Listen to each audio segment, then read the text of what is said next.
शुरुआत बड़ी खबर से करेंगे। छत्तीसगढ़ के जशपुर में लखीमपुर खीरी जैसा वाकया पेश आया है। दुर्गा विसर्जन के जुलूस को एक कार कुचलते हुए चली गई। कार ने 20 लोगों को कुचल दिया।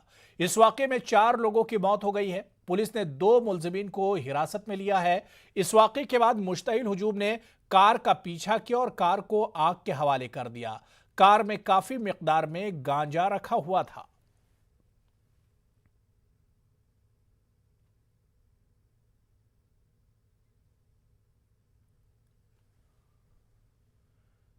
जेएनयू तालिब इल्म नजीब को गायब हुए 5 साल मुकम्मल हो चुके, लेकिन अभी तक नजीब के बारे में पता नहीं चला कि नजीब कहां है। 5 बरस मुकम्मल होने पर तलबा तंजीम एक मरतबा फिर मुजाहरा कर रही है और सवाल उठा रही कि ठीक से जांच नहीं हुई, लिहाजा मामले की जांच होनी चाहिए। इसी सिलसिले में स्टूडेंट इस्लामिक ऑर्गेनाइजेशन SIU के जरिए पब्लिक मीटिंग की गई। मीटिंग के दौरान जांच को लेकर दिल्ली पुलिस, CBI और अदालत के फैसले पर सवाल उठाए गए और कहा गया कि मामले में मुलजिमीन से पूछताछ तक नहीं की गई। CBI ने 1 साल के बाद मुलजिमीन के मोबाइल की जांच में सिक्योरिटी पैटर्न न खुलने का हवाला देकर क्लोजर रिपोर्ट दाखिल की और हाईकोर्ट ने इसे तस्लीम कर लिया। तलबा तंजीम से जुड़े लोगों ने इस मामले की दोबारा जांच की अपील की है। इन लोगों का कहना है कि यह जांच हाईकोर्ट के जज की क़यादत में कमेटी बनाकर होनी चाहिए। देखिए, 5 साल तो पूरा हो गए। अभी नाजिब का तो अभी तक पता भी नहीं कहाँ है। लेकिन इससे बड़ा बात है जो कल्प्रिट्स है, जो नाजिब को गायब किए हैं, उनका क्या? उनको कोई पनिशमेंट मिला? नहीं मिला है। केस भी बंद किया गया। तो नाजिब को ढूंढ नहीं पाई ये जो भारत का सरकार है, वो हम जितने अच्छे से नहीं ले पा रहे हैं, हम उसको भी नहीं ले पा रहे हैं कि जो उसका कल्प्रिट है, जिसको आइडेंटिफाई भी किया गया है, जिसका बहुत सारा सबूत भी रहा है, वो लोग भी अभी तक खुले घूम रहे हैं, पॉलिटिकली कैंपेन कर रहे हैं और बाकी लोगों को थ्रेटन भी कर रहे हैं। तो इस डिमांड के साथ हम एक भी पिटीशन फाइल किया गया था, जो पिटीशन के ऊपर अभी भी केस चल रहा है, लेकिन कोर्ट चुप है। तो इसलिए हम कल भी JNU में प्रोटेस्ट किए थे और आज भी भारत के बहुत जगह में प्रोटेस्ट और टॉक रखा गया है। JNU से नजीब ऐसा गया है, जामिया के लिए गया है, एक ऑटो रिक्शा ड्राइवर के साथ जामिया के लिए गया है। एक गलत बात था। CBI उसका इन्वेस्टिगेशन उसको तीसरे टाइम में उसके हाथ में हुआ तो CBI बोला दिल्ली पुलिस कुछ गलत किया है। तो फिर भी CBI का भी ऊपर प्रेशर है, CBI के ऊपर इधर का BJP का प्रेशर है। अब देखिए ABVP एक स्टूडेंट्स विंग है, एक BJP का स्टूडेंट्स विंग है। तो अब देखिए ABVP का लोग उसका मारा है तो ऐसा ऑटोमेटिकली प्रेशर आता है। तो CBI लास्ट में क्या बोला, आपको उसका मोबाइल है, वो एक्यूज लोगों का मोबाइल भी आपको हमारे ओपन करने के लिए भी कुछ टेक्निकल प्रॉब्लम है। आप देखिए नेहरू प्लेस में जाके आप 50 रुपये देगा तो आपको सब कुछ अनलॉक करके वो देगा। तो CBI इतना बड़ा इन्वेस्टिगेशन एजेंसी है, वो इधर भी फेल हो रहा है। तो बस एक स्टूडेंट्स का मामला नहीं है, ये हमेशा एक बहुत स्टूडेंट्स है वो आने के लिए कोशिश कर रहा है इंडिया में अलग अलग जगह से, तो उसके अंदर एक फियर करने के लिए कर दिया है।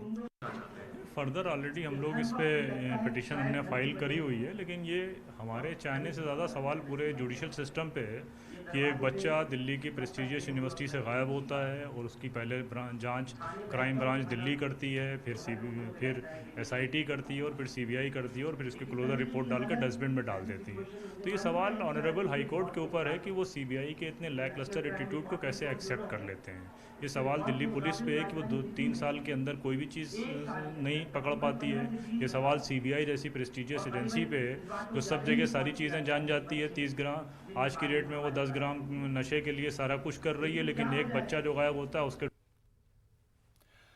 साबिक सदर जमहूरिया APJ अब्दुल कलाम को उनकी यौम पैदाइश पर दिल्ली में याद किया गया। मुस्लिम राष्ट्रीय मंच की जानिब से हरियाणा भवन में प्रोग्राम मुनक्किद किया गया, जिसमें RSS प्रचारक और मुस्लिम राष्ट्रीय मंच के मार्गदर्शक इंद्रेश कुमार मेहमान खुसूसी के तौर पर शामिल हुए। इस मौके पर साबिक सदर जमहूरिया APJ अब्दुल कलाम की सादगी और साइंस और टेक्नोलॉजी में उनके कारनामों को याद किया गया। इंद्रेश कुमार ने डॉक्टर कलाम के सपनों के भारत को शर्मिंदा ताबीर करने की जरूरत पर जोर दिया। नशे से मुक्त हिंदुस्तान को बनाने के लिए हर पार्टी, हर मजहब, हर जात, हर सरकार काम करेगी और हम नशा मुक्त हिंदुस्तान यानी तरक्की वाला हिंदुस्तान होगा, सुरक्षित हिंदुस्तान होगा। भारत विज्ञान के मार्ग से ज्ञान के क्षेत्र में अनुभव करते हुए बढ़ा है, इसलिए भारत के पास वो क्षमताएं थी, आज जागृत करें और हम अपना बनाएं, अपने को बेचें, अपना खरीदें, अपने का उपयोग और उपभोग करें। हिंदुइज्म की बात कीजिए, किसी भी आज सबके हीरो अगर इस हिंदुस्तान में कोई है तो डॉक्टर APJ अब्दुल कलाम। उनकी ज़िंदगी कैसी होगी कि सभी धर्म के लोग उनको इज्जत करते हैं। वो सभी धर्मों से ऊपर उठकर एक इंसान थे। उनकी एक नई सोच थी जो इस देश को आगे बढ़ाने वाली सोच थी और वो राष्ट्र के लिए, निर्माण के लिए उन्होंने अपनी ज़िंदगी को गुजारा है। तो ऐसे व्यक्ति का जन्मदिन में उनको याद करना ही एक बहुत बड़ी बात है, क्योंकि याद करने से भी उनकी सोच जो थी वो लोगों को मालूम होगी और उसको एक आगे बढ़ाने में। मुल्क भर में दशहरे का त्यौहार पूरे जोशो अकीदत के साथ मनाया गया। इस मौके पर जगह जगह रावण के पुतले नजर आतिश किए गए। इस मौके पर कोविड प्रोटोकॉल का भी लिहाज रखा गया।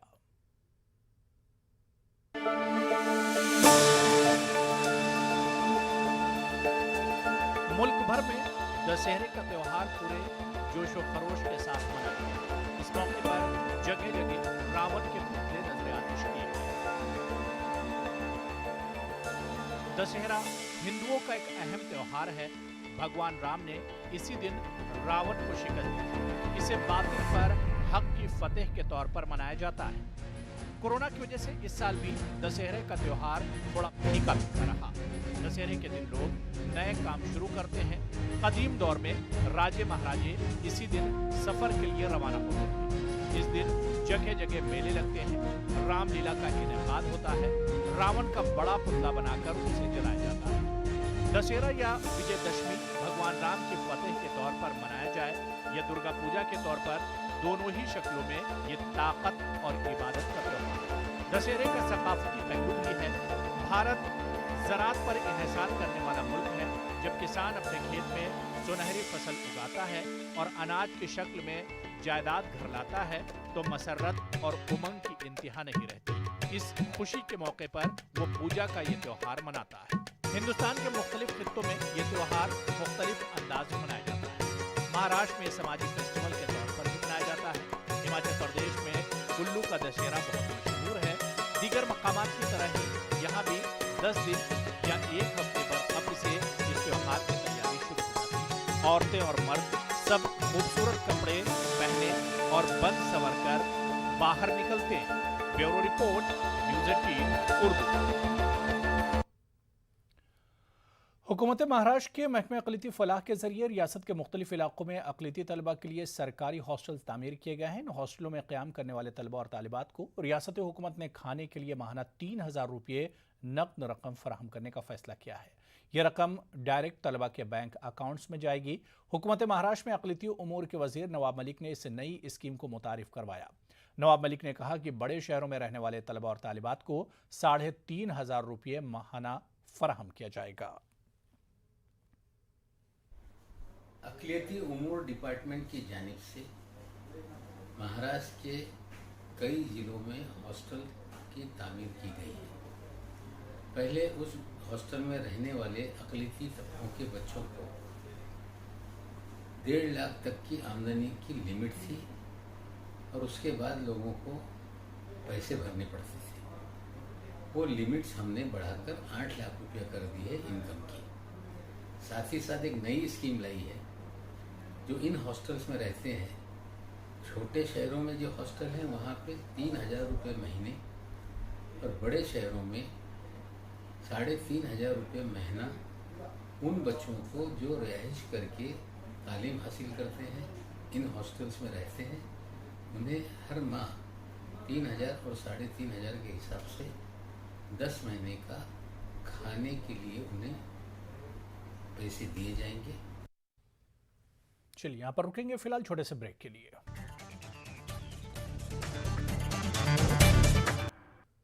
ऑल इंडिया मुस्लिम त्यौहार कमेटी ने ईद मिलादुन्नबी सल्लल्लाहु अलैहि वसल्लम तकरीब को हुकूमत की गाइडलाइन के मुताबिक मनाने का फैसला किया है। मध्य प्रदेश के सभी अजला में ईद मिलादुन्नबी सल्लल्लाहु अलैहि वसल्लम के मौके पर मुस्लिम त्योहार कमेटी ने अपने अपने घरों पर परचम कुशाई करने और अपने मोहल्लों में सीरत पाक सल्लल्लाहु अलैहि वसल्लम के जलसों के इनेकाद का ऐलान किया।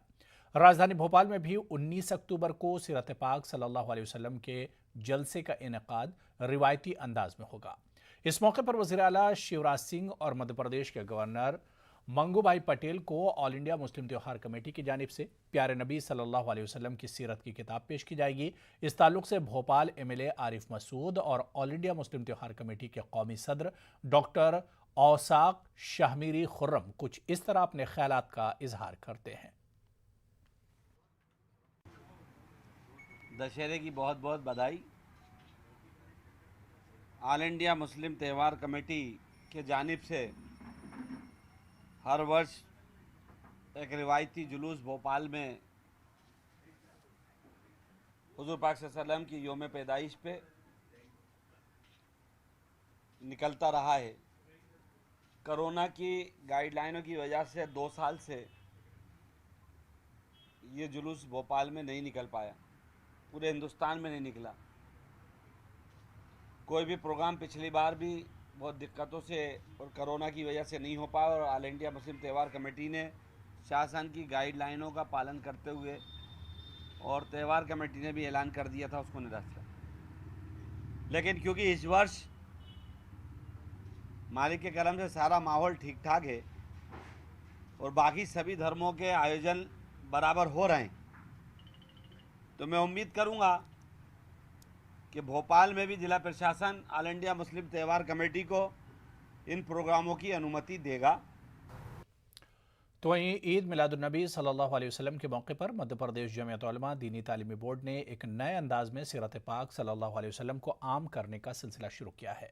जमीयत दीनी बोर्ड के जिम्मेदारान के जरिए शहर के मुख्तलिफ मकामात पर खड़े होकर लोगों को सीरत पाक की किताबों के साथ हदीस पाक सल्लल्लाहु अलैहि वसल्लम के खूबसूरत तोगरे तोहफे में देने का सिलसिला शुरू किया जा रहा है। जमीयत दीनी बोर्ड के अराकीन के जरिए मुख्तलिफ मज़ाहिब के रहनुमाओं को भी जब सीरत पाक सल्लल्लाहु अलैहि वसल्लम की किताब का तोहफा दिया जाएगा तो उन्होंने न सिर्फ इसका इस्तकबाल किया बल्कि इसे वक्त की ज़रूरत से भी ताबीर किया। आप सब लोगों को बहुत धन्यवाद देता हूँ, क्योंकि शायद ये पहली बार है मध्य प्रदेश में एक ऐसे पहल किया गया कि दूसरे धर्म के लोगों के पास जाकर अपने इस्लाम धर्म के जो मुख्य जो संदेश है उस संदेश का एक बड़े एक मोमेंटो जैसे उसको बनाकर लोगों को देना, और इससे बहुत अच्छे एक फील होती है लोगों में, क्योंकि मोहम्मद नबी के जो इस्लाम का जो बेसिक संदेश है, जितने जो दबे हुए कुचले लोग हैं, जो गरीब है, जो शोषित है, खास करके जो आर्थिक रूप से जो बिल्कुल समस्या को सामना करते हैं, इन लोगों को एक आर्थिक अच्छे एक स्थिति में लाने के लिए मोहन साहब ने बहुत प्रयास किया। अपना जीवन कल्याणमय बनाया था।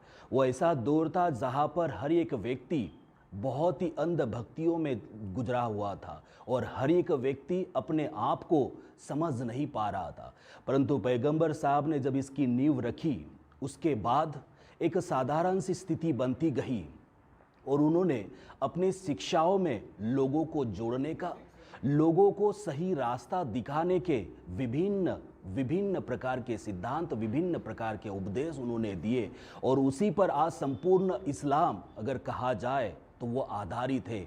कुरान पाक की आयत है, अल्लाह पाक फरमाता है कि हमने हज़रत मोहम्मद सल्लल्लाहु अलैहि वसल्लम को तमाम दुनिया के लिए रहमत बनाकर भेजा है। तो आप सल्लल्लाहु अलैहि वसल्लम के इस पैगाम को आम करने के लिए जमीयत उलमा मध्य प्रदेश ने इस मौके पर अल्हम्दुलिल्लाह तमाम किस्म के सब लोगों, सारे मज़ाहिब के लोगों को ये अल्लाह वसल्लम के पैगाम को आम करने वाली जो मुहिम है उसको शुरू। तो नाज़रीन, इस बुलेटिन में फ़िलहाल इतना ही। अब चलते चलते देखते हैं क्रिप्टो की समझ। आदाब।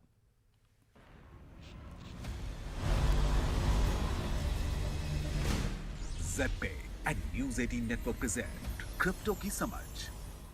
नमस्कार, मैं आपके साथ रंजना रावत और स्वागत है आपका क्रिप्टो की समझ में। आज मैं फिर आपके लिए लेकर आई हूं क्रिप्टो करेंसी से जुड़ी इस हफ्ते की बड़ी खबरें। तो चलिए शुरू करते हैं।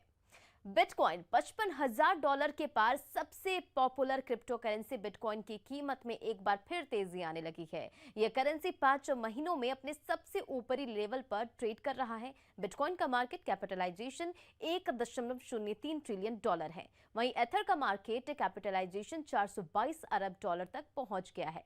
इस हफ्ते टोटल क्रिप्टो मार्केट वॉल्यूम 27.52% बढ़ा। डिसेंट्रलाइज फाइनेंस में टोटल वॉल्यूम इस समय करीब 18.18 अरब डॉलर है, जो टोटल क्रिप्टो मार्केट वॉल्यूम का 13% है। बैंक ऑफ अमेरिका ने क्रिप्टो एक्सपोजर वाली 20 हाई प्रोफाइल अमेरिकी कंपनियों की पहचान की। वॉल्ट डिज्नी, फॉक्स कॉर्पोरेशन और जेपी मॉर्गन पब्लिकली ट्रेड करने वाली 20 अमेरिकी कंपनियों की लिस्ट में शामिल हैं, जिनके पास क्रिप्टो और डिजिटल एसेट का कुछ एक्सपोजर है। मॉर्गन स्टैनली, सिग्नेचर बैंक और वार्नर म्यूजिक ग्रुप का भी कुछ हद तक डिजिटल एसेट में निवेश है। बैंक ऑफ अमेरिका ने कहा, क्रिप्टो करेंसी के बढ़ते इस्तेमाल का मतलब है कि निकट भविष्य में आप ब्लॉकचेन टेक्नोलॉजी का इस्तेमाल अपने फोन को अनलॉक करने, स्टॉक या घर खरीदने, डिविडेंड रिसीव करने, लोन लेने या पिज्जा का पेमेंट करने में कर सकते हैं। ब्लॉकचेन तकनीक पर बेस्ड सेशन ऐप आपको ज्यादा प्राइवेसी देगा और किसी डेटा ब्रीच से बचाएगा। ऑक्सेन, जो proof of stake POS community का बेस्ड एक प्राइवेसी फोकस्ड प्लेटफॉर्म है, इसने एक बहुत ही secure anonymous messaging platform session बनाया है। सेशन एनक्रिप्टेड प्राइवेट मैसेंजर की एक नई ब्रीड है। कोई सेंट्रल सर्वर नहीं होने की वजह से सेशन अपने यूजर्स के डेटा को लीक या बेच नहीं सकती है। App iOS, Android, Mac, Windows और लिनक्स पर फ्री में अवेलेबल है। सेशन एक एंड-टू-एंड एनक्रिप्टेड मैसेंजर है जो डेटा लीक को कम करता है। NFT सेल ने तीसरी तिमाही में नई ऊंचाइयों को छुआ। सेल $10.7 बिलियन तक पहुंची। मार्केट ट्रैकर डेप्रेटर के आंकड़ों के अनुसार सितंबर के समाप्त तिमाही में नॉन फंजिबल टोकन यानी NFT की सेल पिछले 3 महीनों में 8 गुना से अधिक बढ़कर $10.7 बिलियन हो गई। सबसे बड़े NFT मार्केट प्लेस OpenSea पर अगस्त में सेल वॉल्यूम $3.4 बिलियन तक पहुंच गया, क्योंकि क्रिप्टो एसेट की डिमांड नई ऊंचाई पर पहुंची। सितंबर में भी निवेशकों की मांग मजबूत रही। और आइए अब बात करते हैं itsblockchain.com के फाउंडर हितेश मालवीय से। हितेश जी, इंस्टीट्यूशनल बायर की वजह से इस हफ्ते बिटकॉइन 1 ट्रिलियन मार्केट कैप पर वापस आ गया है। क्या आपको लगता है ये लेवल सस्टेन करेगा? बिटकॉइन की राइज के 2 रीजन है। पहला फंडामेंटल लेवल पे बिटकॉइन की राइज हुई और सेकंड टेक्निकल लेवल पे। पहले अपन फंडामेंटल लेवल्स पे बात करते हैं। तो फंडामेंटल बिटकॉइन काफी स्ट्रांग हो गए, इंस्टीट्यूशनल अडॉप्शन काफी ज्यादा राइज हुआ है। अभी रिसेंटली यूएस में 5 ETF की एप्लीकेशंस फाइल हुई है और उसमें से 5 में से 1 या 2 की अप्रूवल आने के काफी हायर चांसेस है और इंडस्ट्री काफी पॉजिटिव है उसके लिए। So that is one of the reason कि हमको बिटकॉइन का रिसेंटली लास्ट 2 वीक्स से राइज देखने को मिला है। बिटकॉइन ने 30% ग्रोथ रिकॉर्ड की है लास्ट 2 वीक्स में। और टेक्निकल लेवल पर अगर हम बिटकॉइन के प्राइस एक्शन की बात करते हैं तो बिटकॉइन का जो प्रीवियस रेजिस्टेंस था वो $55,000 पे था। अभी बिटकॉइन की प्राइस $55,000 के ऊपर ट्रेड कर रही है और इसके ऊपर सपोर्ट स्टेब्लिश कर रही है। सो एक बार जब सपोर्ट उसके ऊपर बिल्ड हो जाएगा प्राइस का, तो फिर हम एक्सपेक्ट कर सकते हैं कि बिटकॉइन की प्राइस नेक्स्ट जो उसका प्रीवियस ऑल टाइम हाई था $65,000 उसको एक बार रीटेस्ट करेगा। और वहाँ पे रीटेस्ट करने पे के बाद अगर वहाँ पे हमको क्लीन ब्रेकआउट देखने को मिल जाता है तो हमें उम्मीद कर सकते हैं आने वाले टाइम में जब बिटकॉइन ETF का अप्रूवल भी साथ में आ जाएगा तो बिटकॉइन की जो प्राइस है वो $100,000 से $150,000 के बीच में ट्रेड कर सकती है। और इसका जो एस्टिमेट है वो 1-2 महीने के अंदर है कि हम कोई by the end of the year हमको इस लेवल की पैराबोलिक रैली बिटकॉइन और not only bitcoin but all the पूरे क्रिप्टो करेंसी मार्केट में देखने को मिल सकती है। क्रिप्टो से जुड़ी खास खबरों में इतना ही। अगली बार क्रिप्टो करेंसी से जुड़ी कुछ और रोचक खबरें आपके लिए लेकर आऊंगी। तब तक के लिए सभी को नमस्कार।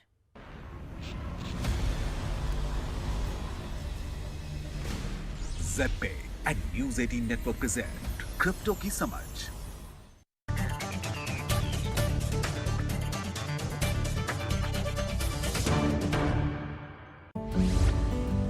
ये बहुत अच्छा पहल है न्यूज़ 18 की तरफ से